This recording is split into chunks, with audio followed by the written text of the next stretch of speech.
Olá, tudo bem com você? Espero que sim. Bem-vindo ao canal. Meu nome é Alex e esse canal é sobre entendimento bíblico, sem filtro de nenhuma igreja, nenhuma denominação, apenas buscando o entendimento do que está escrito na Bíblia, tá bom? Então, esse vídeo é sobre a questão da salvação e a vida eterna. Com certeza, esse é o tema principal das Escrituras Sagradas, né?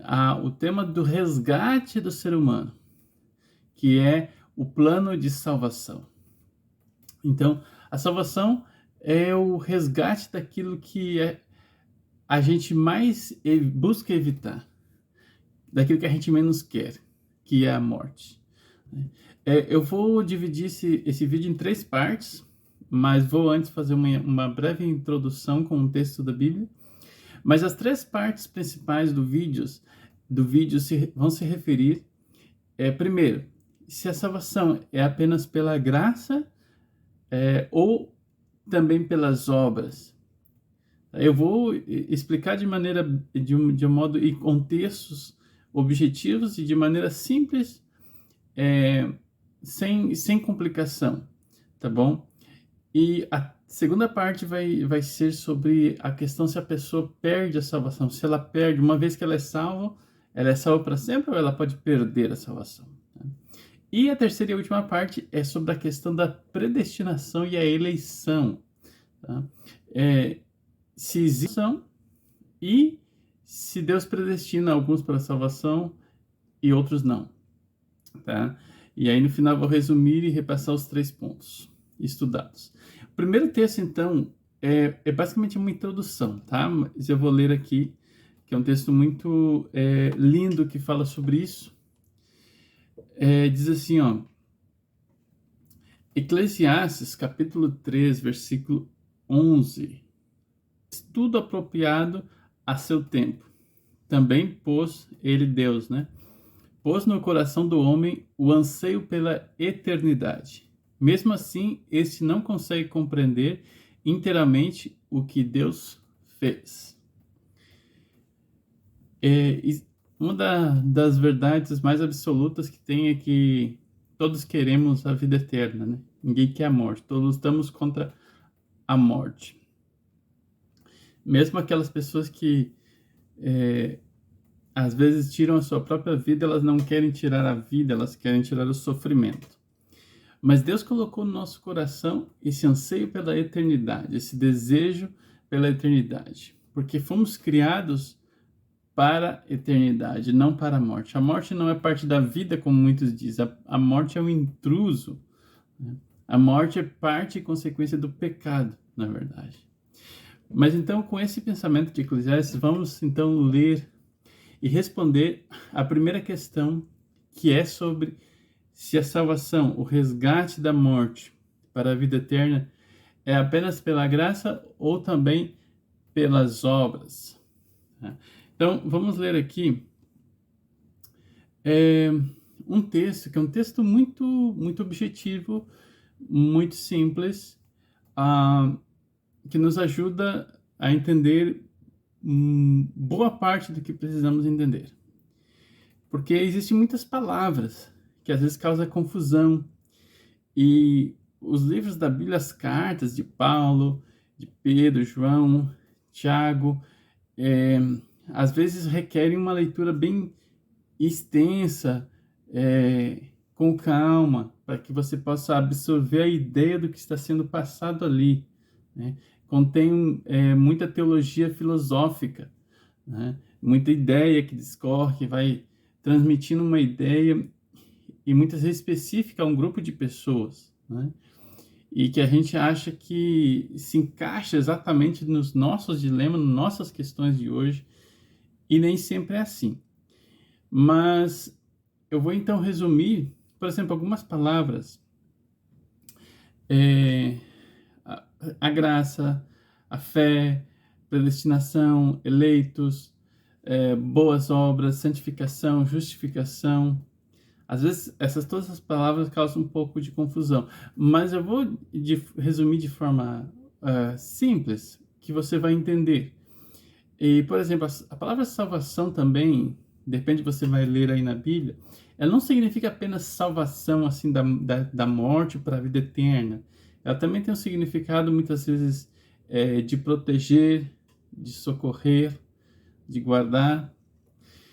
A palavra santificação ou justificação, especialmente também, não é apenas a justificação diante de Deus ou para a vida eterna, também pode ter o significado de santificação e justificação diante dos homens, né? Mas então, Romanos, capítulo 6, versículo 23, diz assim, ó: pois o salário do pecado é a morte, mas o dom gratuito de Deus é a vida eterna em Cristo Jesus, nosso Senhor. Esse versículo é maravilhoso. E ele nos ajuda a compreender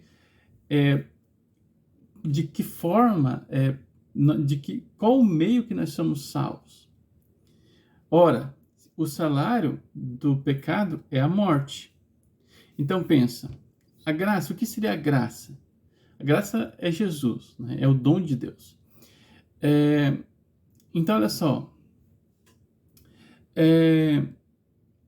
Veja bem, o salário do pecado é a morte. Então, digamos assim, ó, a fé paga pelo pecado? A fé não paga pelo pecado. Porque a gente acabou de ler que o pagamento do pecado é a morte. E as obras pagam pelo pecado? Não. A gente acabou de ver, o salário do pecado, o pagamento que o pecado requer é a morte. Então, a fé não paga pelo pecado, as obras não pagam pelo pecado, né? As boas obras. O que mais? Frequência a cultos pagam pelo pecado? Não. O salário do pecado é a morte. O pagamento pelo pecado é a morte. Tá? Deixa eu ver o que mais aqui. Então, depois vamos entender qual que é o papel da fé, das boas obras e tal. O que tem a ver com a salvação, então, se eles não pagam, essas coisas não pagam o preço pelo pecado. Mas então, Isaías 53:5 diz assim, ó: mas ele foi transpassado por causa das nossas transgressões e esmagado por causa das nossas iniquidades. O castigo que nos traz a paz estava sobre ele, e sobre as suas feridas fomos sarados. Então, aqui está o pagamento pelo pecado, a morte de Jesus em nosso lugar. Então, é isso que paga. Toda a Bíblia tem esse ensino, desde o Jardim do Éden. Deus disse que eles iriam morrer. Aí eles viram que estavam nus, Adão e Eva, pegaram folhas de figueira para se cobrir. E aí Deus matou o cordeiro e fez uma roupa da pele do cordeiro. Então, mostrando que para que eles fossem cobertos, precisaria a morte do cordeiro. Todo o Antigo Testamento, com o sistema de sacrifícios, mostrava que o pecado não bastava apenas um arrependimento, mas precisaria a morte para que possa realmente pagar pelo pecado. Então tinha os sacrifícios dos animais que simbolizavam o Cordeiro de Deus que viria a pagar pelo pecado. Tá? Então, qual que é a relação da fé? A fé é aquela parte de que a gente tem que querer, né? Deus não obriga ninguém a receber a vida eterna, a salvação. A fé tem aquela parte de onde você confia em Deus, confia no sacrifício de Jesus. Tá? E as obras evidenciam a nossa fé. Tá? Agora vamos... Isso é a primeira parte, então. A salvação é pagada pelo sacrifício de Jesus, é pela morte de Jesus, porque o salário do pecado é a morte. Então, para podermos escapar da morte eterna, Jesus morreu em nosso lugar. Tá? Então, a salvação é isso. Agora, vamos ver se a gente é salvo para sempre, ou seja, a pessoa recebe a salvação e ela não perde mais a salvação. Bom, também tem muitos textos, mas eu vou citar um, Mateus 24:13, né? Diz que aqueles que perseverarem até o fim serão salvos, né? Mas eu vou ler aqui João 6, 35 e 40, depois linkar esse texto com o texto de Apocalipse. Mas olha só, diz assim, ó, Jesus respondeu: eu sou o pão da vida, quem vem a mim jamais terá fome, e quem crê em mim jamais terá sede. João 6:35. Porém, eu já disse que vocês não creem, embora estejam me vendo. Todo aquele que o Pai me dá, esse virá a mim, e o que vem a mim, de modo algum, lançarei fora. Porque eu desci do céu, não para fazer a minha própria vontade, mas a vontade daquele que me enviou. E a vontade daquele que me enviou é esta, que eu não perca nenhum de todos os que ele me deu. Então, olha só, aqui você já começa a entender. A vontade de Deus é que Jesus não perca nenhum daqueles que foram dados a ele. Ora, se Deus tem essa vontade de que nenhum se perca, é porque pode se perder. Mas calma, eu vou ler outros textos e tem muito conteúdo esclarecedor. Olha só. Então, aí diz assim, ó, pelo contrário, eu ressuscitarei no último dia. Aqui tem um ponto muito importante que as pessoas talvez se passem despercebidas. A salvação, ela é agora, a pessoa tem a salvação, né? E pela fé no Cordeiro de Deus, a pessoa deseja, recebe a salvação, mas a salvação também é algo futuro. A Bíblia também fala da salvação no algo futuro. E é muito óbvio, porque aqui nós continuamos na vida de morte, sujeitos à morte e sofrimento. E a salvação, a vida que Deus tem para nós, é uma vida sem morte, é uma vida eterna, sem sofrimento. Então, a salvação ela é agora, mas ela também é no futuro. Jesus diz, eu ressuscitarei no último dia. De fato, a vontade do meu Pai é que todo aquele que vier ao Filho, que ver o Filho e nele crer, tenha a vida eterna. E eu ressuscitarei no último dia. O Espírito, agora sim, o outro texto, Apocalipse 22:17. O Espírito e a noiva dizem, vem, e todo aquele que ouvir, diga, vem. Quem tiver sede, venha, e quem quiser, beba de graça da água da vida. Lembrando que também Apocalipse é escrito por Jesus, e tem aqui a ligação com João 6. A água da vida, e quem quiser, a salvação, ela é para quem quiser, não é para...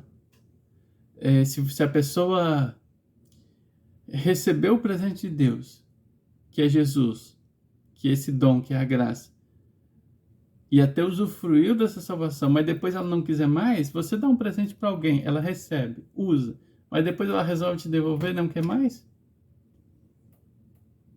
É a liberdade dela.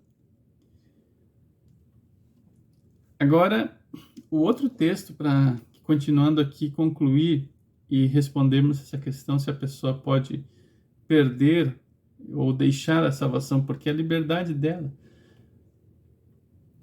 É um texto também muito esclarecedor, que é em Romanos 11, tá? Romanos 11, versículo 21 e 23. Diz assim, ó, porque se Deus não poupou os ramos naturais, também não poupará você. Os ramos naturais eram o povo de Israel, né? E Paulo estava falando para os gentios, né? Considere, pois, a bondade e a severidade de Deus, para com os que caíram, severidade, mas para com você, a bondade de Deus, desde que você permaneça nessa bondade. Do contrário, também você será cortado. Eles também, se não permanecerem na incredulidade, ou seja, Paulo estava falando aqui do povo de Israel que foi incrédulo, não recebeu Jesus e foram cortados. Agora, esse mesmo que foram cortados, se não permanecerem nessa incredulidade, ou seja, se crerem, serão enxertados, pois Deus é poderoso para os enxertar de novo. Então, é muito claro, e existem muitos outros textos, e já que respondendo essa questão, também já vai dar um link respondendo a questão da predestinação e da eleição também. Então, esses textos são muito claros sobre a pessoa perder a salvação, porque simplesmente perder a vida eterna, porque simplesmente ela não quer, ela deixou de crer, ela teve outra escolha. Agora então vamos para a terceira parte,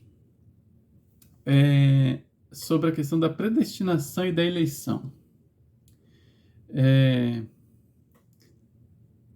Também tem muitos textos, mas eu quero ler um texto especificamente, que é Efésios 1, 4, 11, que diz assim, ó, é só esse texto, e vamos refletir e entender essa questão. Se Deus escolhe alguns para perdição e outros para salvação. Tá? Diz assim, Efésios 1, versículo 4, diz o seguinte: antes da fundação do mundo, Deus nos escolheu nele para sermos santos e irrepreensíveis diante dele, em amor. Veja bem, aqui já começa a palavra eleição. Pensa bem, se Deus escolheu alguns para serem irrepreensíveis, ora, todos pecaram. Então quer dizer que Deus falhou na eleição? Nessa predestinação? Se Deus escolheu para serem irrepreensíveis, todos pecaram e são repreensíveis, são dignos de repreensão. As cartas do Antigo Testamento, cheias de repreensão a pessoas que já estavam na salvação em Cristo. Então, o fato de que Deus escolheu não significa que aquilo irá acontecer automaticamente. Segue. Nos predestinou para Ele, para sermos adotados como seus filhos, por meio de Jesus Cristo, segundo o propósito da sua vontade. Presta atenção nessa palavra propósito, porque ela está ligada à palavra nos predestinou. Tá? E se você colocar na busca, vou deixar o link da Bíblia online, você coloca na busca predestinação ou predestinou, todos os textos que eu encontrei, eles vêm acompanhados dessa expressão segundo o seu propósito ou segundo a sua vontade. Então, predestinação significa que Deus criou esse propósito, como um pai e uma mãe que criam um filho e às vezes desde o ventre da mãe eles criam um propósito, um plano, estabelecem um plano, trabalham para que o filho seja um tipo de pessoa, né? Vamos dizer que o pai idealiza e predestina o filho para que aquele filho seja um lutador, vamos dizer assim. E aí, desde pequeno, ele ensina o filho, leva em escolas de lutas, paga, etc. Os pais criaram esse propósito, esse destino, predestinar o filho a ser isso. Mas o filho chega no futuro e depois ele decide outra coisa, apesar de que ele foi, de uma certa forma, programado para fazer algo, foi ensinado, foi feito todo um caminho, mas se o filho resolve tomar outro caminho e não quer ser o lutador, seja do que for, a vontade permanece. Deus respeita a liberdade de escolha de cada pessoa, tá bom? Então você vai ver que sempre essa palavra predestinação está linkada com a palavra propósito. Tá? Então significa isso. Deus teve esse propósito. Para louvor da glória de sua graça, versículo 6, que ele nos concedeu gratuitamente no amado Jesus. Nele temos a redenção pelo seu sangue, reforçando aquilo que a gente já falou no início, é o sangue de Jesus que dá a redenção, que dá a vida eterna, é o que paga pelo pecado. Remissão dos pecados, segundo a riqueza da sua graça, que Deus derramou abundantemente sobre nós, em toda sabedoria e entendimento. Então a salvação não é um perdão apenas. Não é pelo arrependimento, não é pelo perdão, é pelo pagamento através do sangue de Jesus. Agora, verso 9. Ele nos revelou o mistério da sua vontade, segundo o seu propósito. Novamente a palavra. O mistério da sua vontade, propósito, que ele nos apresentou em Cristo. Ele nos apresentou. 2 últimos versos. De fazer convergir nele, na dispensação da plenitude dos tempos, todas as coisas, tanto as do céu como as da terra. Em Cristo fomos também feitos herança, predestinados segundo o propósito daquele que faz todas as coisas conforme o conselho da sua vontade. Então, que Deus abençoe você. Tá? A predestinação de Deus é isso, é um plano, é um propósito, e não é algo que tira a liberdade de escolha das pessoas, ou que escolhe algumas pessoas para sofrer, para serem penalizadas, e outras para receber a salvação. Não. Deus amou o mundo de tal maneira que deu o seu Filho para que todo aquele que nele creia não pereça, mas tenha a vida eterna. É todo que creia. Não é os eleitos que creiam. Não é que Deus amou os eleitos, Deus amou os predestinados. Não, Deus amou o mundo, Deus amou todos. Tá bom? Que Deus abençoe você. Fique com Deus. Então, resumindo, recapitulando, tá? As três coisas, três partes principais, que a salvação, ela é um dom de Deus, ela é paga pelo sangue, pela morte de Jesus, porque o salário do pecado é a morte, precisa a morte. Então, Jesus morreu no nosso lugar. Tá? A fé não nos salva, as obras não nos salvam, tá? E a fé e as obras são um meio de demonstração da nossa confiança em Deus, tá? E a segunda coisa é que a salvação, sim, pode ser perdida, porque eu posso receber um dia esse presente, que é o dom da morte de Jesus, desfrutar, mas depois, se eu quiser jogar fora isso e deixar de crer, Deus respeita. Porque a salvação é aquele que quer, né? A gente lê em Apocalipse. E o terceiro ponto, então, é que a predestinação, a eleição, não é algo que venha tirar a nossa liberdade de escolha, mas é um caminho que Deus preparou, um propósito. Né? E que sim, podemos ser cortados da videira e podemos ser reenxertados, como a gente leu lá no livro de Romanos. Deus abençoe você, tá bom? Se ficou algum ponto que você gostaria de entender melhor, deixe seu comentário aqui, tá bom? E no futuro farei outros vídeos sobre essa questão da salvação, da vida eterna, com certeza é o tema principal da Bíblia. E aí compartilhe o vídeo com outras pessoas, se inscreva aí no canal, tá bom? E deixe seu like, Deus abençoe você, a sua vida, mantenha fé e até o próximo vídeo. Tchau!